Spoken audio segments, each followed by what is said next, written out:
ซ้สบายดีครับเราสกายที่ไหนสกายที่มาซากินกันที่สุดที่นี่คนเก็บปีเนาะแล้วถ้ามิตรเขาจะมาจัดถนนในคนเจ็บนอนในถาดที่นอนไงในถาดที่นอนไงแล้วถ้าไปจะขอความช่วยเหลือแม่ช่วยแน่เพื่อนลูกสาวหายให้แน่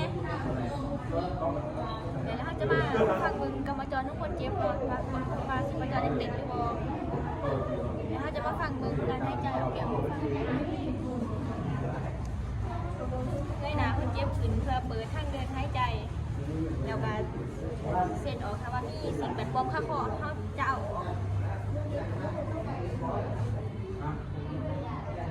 แล้วเขาจะมาแบ่งเขาจะปรับถ้าว่าเป็นผู้ชายเขาจะแบ่งแต่กระดูกจอคอค่ะกระดูกลิ้นปีแต่กันแต่หัวนมใส่หัวนมหัวเขาจะปรับจุดที่ตัดกันถ้าว่าเป็นไม่ยิ่งเขาจะแบ่งแต่กระดูกจุดกระดูกลิ้นปีถ้าว่าเป็นถ้าว่านิ้วน้อยเขาจะใส่3 นิ้วเขาจะปรับจุดนี้ถ้าว่านิ้วใหญ่เขาจะใส่2 นิ้วเขาจะปรับจุดนี้ในการปรับเขาจะปรับใส่ความลึก5-6 คตีเขาจะปรับอยู่หาเซตละหาเซตละ10 เทือเป่าปาก2 เทือ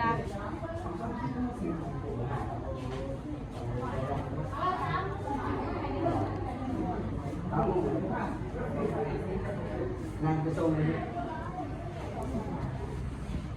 นั่งไปส่ง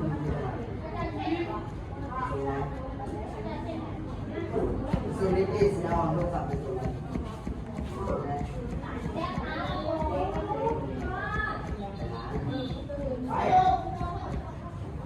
บีบร่างคนเจ็บเงยหน้าคนเจ็บขึ้นหน่อยนึงขาเอากวบเอาบ่าอะไรของคนเจ็บนอนหรือ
เขาว่าเขาปรับหัวใจแล้ว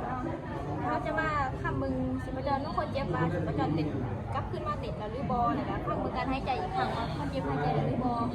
เดี๋ยวแล้วเขาจะนำส่งคนเจ็บไปในวันที่มีเงินใช้ทันที